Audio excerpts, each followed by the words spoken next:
coal, but 75% is coal, and therefore we have that 23.59 million tons of oil equivalent, which is the current kind of consumption in the country, in Odisha. Now, if you do the same projections, I think we mentioned about the GDP growth rate, and we projected under various scenarios, we felt that the GDP growth rate in Odisha would be around 6.97%. And we believe the energy equivalent by then, under a base scenario, under a moderate scenario, and under an aggressive scenario, what can we reduce? And we believe in Odisha we have 4 levers how we will address that: buildings, industries, transport, and agriculture. Now, the efforts that we will do in industry, and there are individual actions which have got identified, is all around deepening and widening. We go to the next slide. Is around deepening and widening of the PAT scheme, bringing in energy efficiency to our small and medium enterprises.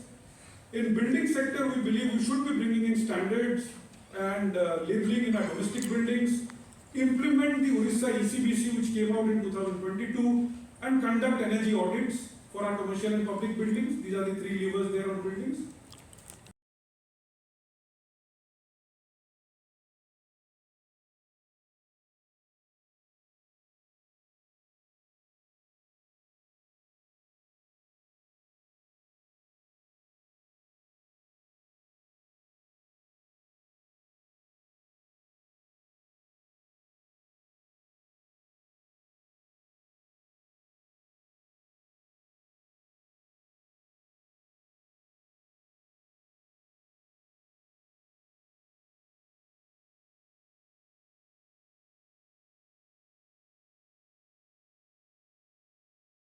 Single year to achieve the targets that we've set for ourselves as a global community in the Paris Agreement, and to try to roll back the warming that is already happening, as we've heard.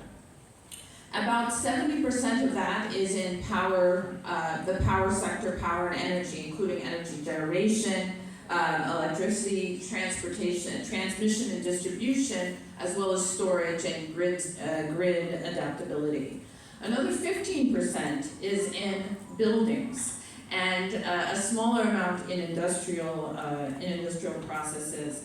But I think these two highlight some very important spaces where this is already looking at how to lead, and I'm very pleased to see the agenda today looks beyond the space of only renewables, where India has been a leader globally, but also